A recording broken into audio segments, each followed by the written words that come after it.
Hello friends, कैसे हैं आप सब।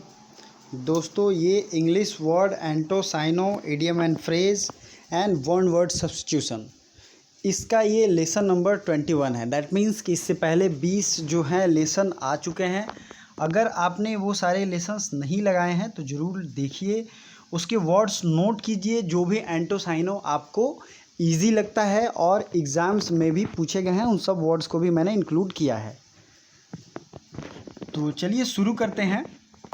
और इससे पहले जो 20 लेसन है वो इंग्लिश की प्लेलिस्ट में आप जाएंगे तो आपको मिल जाएगा, और उसका लिंक डिस्क्रिप्शन में दे दिया गया है। ठीक है, अगर आपको ईयरली करंट अफेयर्स की पीडीएफ खरीदनी है और आपने अभी तक परचेज नहीं किया है तो आप मेरे फेसबुक आईडी से डायरेक्ट कांटेक्ट कर सकते हैं। साथ ही साथ डिस्क्रिप्शन में दिए गए लिंक पे भी दबा के आप परचेज कर सकते हैं। और इस one day exam point channel को जरूर सब्सक्राइब करें और जितने भी प्लेलिस्ट हैं सबको विजिट करें। तो चलिए स्टार्ट करते हैं। पहला वर्ड जो आज का है वो है ब्रिज। तो ब्रिज जो वर्ड है इसकी मीनिंग क्या होती है, और एंटो और साइनो दोनों, मैं चाहता हूँ आप लोग कॉपी और पेन दोनों लेकर बैठें, और जो इजी मीनिंग है वो हो सकता है मैं ना बताऊं तो आप नोट करते चलेंगे, क्योंकि मैंने बहुत सारी चीज़ें इसलिए नोट नहीं की हैं ताकि आप लोग होमवर्क करें, खुद से मेहनत करें। और breach is a very easy word. Breach का मतलब होता है उल्लंघन करना। क्या होता है? उल्लंघन। कोई भी नियम है, कानून है, उसको तोड़ना, उल्लंघन करना। इसके सिनोनिम्स जो होंगे वो होंगे contravention, infarction, infringement, transgression, trespass, violation. ये जो है सारा का सारा इसका सिनोनिम होगा। इन सब का मीनिंग क्या होगा? किसी भी चीज़ को तोड़ना, उल्लंघन करना, उसके ऊपर से ओवर पास करना। अगर आपको इसकी पीडीएफ चाहिए तो डिस्क्रिप्शन में टेलीग्राम का लिंक जरूर ज्वाइन कीजिए। टेलीग्राम में सारे पीडीएफ अवेलेबल हैं, आप स्क्रॉल करते जाएंगे आपको मिल जाएगा। ब्रीच का एंटोनिम्स क्या हो सकता है? जब हम किसी चीज़ का उल्लंघन करते हैं, उसकी आज्ञा नहीं मानते हैं, तो उसका उल्टा होगा रिस्पेक्ट करते हैं, अपहोल्ड करते हैं, ऑब्जर्वेंस करते हैं। नन इन्फ्रिंजमेंट मतलब उल्लंघन नहीं करना। नेक्स्ट वर्ड है ब्रिंक। ब्रिंक मतलब होता है किनारा। क्या होता है? ब्रिंक ऑफ एक्सटिंक्शन, आपने सुना भी होगा। तो ब्रिंक का मतलब होता है किनारा, और इसकी सिनोनिम्स जो है वो है कस्प, ईज, पॉइंट, थ्रेशोल्ड और वर्ज। ये इसका सिनोनिम है। एंटोनिम्स क्या हो सकता है? इनर साइड, मिडिल पार्ट या स्टार्ट। मतलब अगर किसी चीज़ का किनारा है, लास्ट है, अंत है, तो उसका एंटोनिम्स मतलब विपरीत वर्ड हो सकता है, शुरुआत, मिडिल पार्ट या फिर इनर साइड। नेक्स्ट वर्ड है बार। बार मतलब क्या होता है? वो पीने वाला बार नहीं या एडवोकेट वाला बार काउंसिल नहीं। ये बार का मतलब होगा यहाँ रोकना, किसी भी काम को बीच में रोकना। समथिंग दैट मेक्स मूवमेंट और प्रोग्रेस डिफिकल्ट। ठीक है, जो भी किसी मूवमेंट को रोके उसको सिनोनिम्स कहते हैं। Ball, black, chain, clog, cramp, crimp, deterrent, drag, embarrassment. एक और चीज़ मैं कहना चाहूँगा, जो वर्ड आपको ईजी लगे, आपको समझ में आए, उन सब वर्ड को ही नोट कीजिए। मैं इसकी पीडीएफ तो ही दूंगा आपको रिवीजन के लिए, और एक बार में वीडियो अगर समझ में नहीं आता है तो इसे 2x पे करके रिवीजन करें। बार बार रिवीजन करने से आपको ऑटोमेटिकली याद हो सकता है। ठीक है, तो ये है बॉल, बाल्क, ब्लॉक मतलब रोकना, चेन मतलब बांधना। तो इन सब का मतलब रोकना ही होता है। चेन कर देंगे किसी चीज़ को तो रोकेंगे ही। क्रैम्प मतलब तोड़ना, रोकना। और क्रिम्प, डेटरेंट। डेटरेंट मतलब होता है डेटर मतलब किसी का विरोध करके सामने से विरोध दिखाना, डेटरेंट। ठीक है, नेक्स्ट है एंटोनिम्स। एंटोनिम्स क्या होगा? जो रोके नहीं, जो बढ़ाए, उकसाए। कैटलिस्ट मतलब होता है उत्प्रेरक। गोद मतलब उकसाना। इम्पेचस मतलब बढ़ावा देना। इंसेंटिव मतलब भी बढ़ावा देना। स्पर मतलब आगे बढ़ाना। स्टिम्युलेंट मतलब क्या होगा? ये भी बढ़ाने के सेंस में आता है। अगला है स्टिमुलस। नेक्स्ट वर्ड देखने से पहले वीडियो को लाइक ज़रूर कर दे दोस्तों। लाइक करने से मोटिवेशन मिलती है, और ये अगर बहुत सक्सेस रहा, जैसे कि पहले 20 लेसन जो है बहुत कम लोगों ने लाइक किया है, अगर ये लेसन बहुत लोग पसंद करते हैं, अच्छा रिस्पांस रहता है, तो मैं ऐसे लेसन डेली लेके आऊँगा, जिससे आपकी इंग्लिश की 30 मार्क्स की प्रिपरेशन आराम से हो जाएगी। 30 क्वेश्चन की प्रिपरेशन, जो भी एंट्रेंस देने वाले हैं, इंग्लिश लैंग्वेज का सिलेक्शन करेंगे, उनका 30 क्वेश्चन रहता है। 30 क्वेश्चन मतलब कितने मार्क्स आप समझ सकते हो? 90 मार्क्स की यहाँ बात हो रही है, और इसका तैयारी आराम से आपका हो सकता है इससे, क्योंकि 4 एंटो, 4 साइनो और 4 और 5 जो है वन वर्ड सब्स्टिट्यूशन और इडियम एंड फ्रेज पूछे जाते हैं। तो कुल मिला के 15 से 20 तो इधर से ही आते हैं, वर्ड सेक्शन से ही। तो आप अगर इसको कंटिन्यू देखते हो तो आपकी तैयारी एटलीस्ट बहुत ही ज़्यादा अच्छी हो सकती है। तो वीडियो को लास्ट तक जरूर देखिए और वीडियो को लाइक करते रहिए। नेक्स्ट है परव्यू। परव्यू मतलब क्या होता है? अधिकार क्षेत्र होता है किसी भी चीज़ का। अधिकार क्षेत्र जैसे हाई कोर्ट का हुआ, तो आपके घर का हुआ, आपका खुद का हुआ, इन सब का अधिकार क्षेत्र की बात की जाती है परव्यू में। तो इसका सिनोनिम्स होगा horizon, ambit, amplitude, breadth, compass, confines, dimension, extent या रेंज। ये सब जो है इसके सिनोनिम्स हैं। इसके एंटोनिम्स कुछ खास मायने नहीं रखते हैं और ज़रूरी नहीं हो कि हर वर्ड का एंटोनिम्स हो। ठीक है, आपको वर्ड की मीनिंग पता होगी तो आप साइनो आराम से निकाल सकते हो। एंटोनिम्स अगर वर्ड की सारी की मीनिंग पता है तो आप उसमें से कलेक्ट करके निकाल सकते हो। तो वर्ड की मीनिंग सबसे ज़्यादा मायने रखते हैं। डिस्पेंसेबल, देखिए ये हार्ड वर्ड है इसलिए मैंने इसका हिंदी मीनिंग यहाँ पे मेंशन कर दिया है। ठीक है, डिस्पेंसेबल का मीनिंग होता है अनावश्यक, जो बेकार की चीज़ें होती हैं उसके लिए ये वर्ड यूज होता है। सिनोनिम्स है ग्रेट्यूटस, इन इसेंशियल, नीडलेस मतलब इनकी ज़रूरत नहीं है, नॉन इसेंशियल, ठीक है, अनकॉल्ड फॉर मतलब अनावश्यक, बिना बुलाया हुआ, अनइसेंशियल, अननेसेसरी, अनवारंटेड। ये जो है इसके सिनोनिम्स होंगे। एंटोनिम्स क्या होगा? इसेंशियल होगा, इंडिस्पेंसेबल होगा मतलब अति आवश्यक, नेसेसरी, नीडेड, नीडफुल और रिक्वायर्ड। ये जो है इसके एंटोनिम्स होंगे। नेक्स्ट कुछ वर्ड हैं जिसके एंटोनिम्स साइनोनिम्स तो कुछ खास नहीं है, लेकिन इन वर्ड की मीनिंग आपको जाननी चाहिए।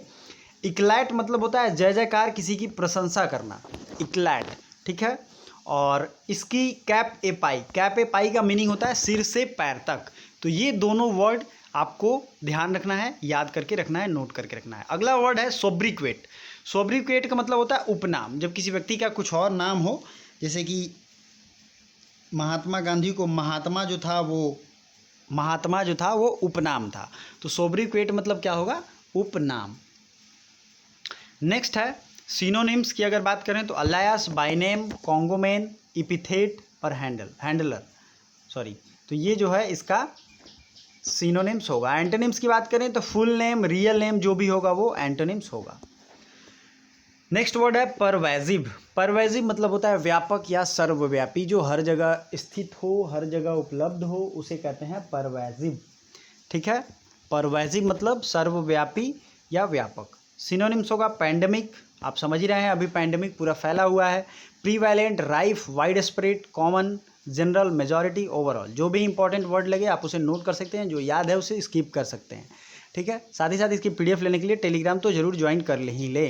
एंटोनिम्स की अगर बात करें तो rare, strange, unknown, unusual, distinctive, special, idiosyncratic, ये सब जो है एंटोनिम्स होंगे। अब इसका एंटोनिम्स है परवेजिव मतलब होता है सर्वव्यापी। तो एंटोनिम्स होगा जो कम जगह हो, जो नहीं जानते हो लोग, एकदम ही गायब हो, तो इसलिए ये वर्ड यूज होता है। Ultra vires. अल्ट्रा वायर्स का मीनिंग क्या होगा? बियॉन्ड द स्कोप और in excess of legal power और अथॉरिटी। बेईमानी से भी होता है, किसी भी पावर से एक्सेस जब आप ऊपर जाते हैं, ठीक है, उसकी पावर या लीगल पावर अथॉरिटी से आप ऊपर चले जाएंगे तो उसको अल्ट्रा वायर्स कहते हैं। कोई भी लॉ अल्ट्रा वायर्स घोषित कर दिया जाता है कोर्ट के द्वारा, आपको ये ध्यान रखना चाहिए। आपके लिए आज का वर्ड है गैमट। गैमट का क्या मतलब होता है? जो भी मतलब होता है, जो भी इसका एंटोसाइनम है, इसको आपको कमेंट करना है। कमेंट बॉक्स में कमेंट जरूर करें। साथ ही साथ चैनल पे अगर नए हैं तो सब्सक्राइब जरूर करें। सब्सक्राइब बटन के साथ साथ बेल आइकन को भी दबा दें, प्रेस कर दें। ठीक है, तो गैमट का जो भी मीनिंग होगा, एंटो एंड साइनो होगा, आपको कमेंट करना है। तो देखते हैं कितने लोग कमेंट करते हैं, और बहुत अच्छा लगता है जब बहुत सारे लोग कमेंट करते हैं। अ लार्ज ग्रुप ऑफ बीज। अब ये दूसरा सेक्शन है वन वर्ड सब्स्टिट्यूशन का। तो दूसरे सेक्शन में हम लोग देख रहे हैं one word substitution. A large group of बीज या इंसेक्ट, बहुत सारे जो बीज मतलब मधुमक्खी और इंसेक्ट कीड़ा। तो क्वेश्चन ऐसे भी आया, लार्ज ग्रुप ऑफ इंसेक्ट तो उसका भी होगा स्वार्म, और लार्ज ग्रुप ऑफ बीज उसका भी होगा swarm. One who takes money through deception. कोई भी व्यक्ति जब धोखा से मनी ले लेता है, गबन कर लेता है, और शुद्ध हिंदी में मैं बोलूं तो इसका जो वन वर्ड है वो है स्विंडलर। ये भी आपके एग्जाम में आ चुका है। नेक्स्ट है a place for worship of juice. Juice आप लोग समझ रहे हैं, इजराइल में मैक्सिमम लोग जो हैं जूस रिलीजन के हैं। तो इनके जो जैसे इस क्रिश्चियन का चर्च होता है, हिंदुओं का टेम्पल होता है, मॉस्क होता है, मुसलमान का। उसी तरीके से जूस का होता है सिनेगॉग, और ये भी एग्जाम में आ चुका है। तो ऊपर के तीनों मैंने बताया जो एग्जाम में पूछे गए हैं आपके। चौथा नंबर है one who praise earnestly for something, जो बहुत मतलब एक तरीके से ज़रूरत से, बहुत मन से और हर तरीके से ध्यान लगा के पूजा करता है, उसके लिए वर्ड होता है सप्लिकेंट।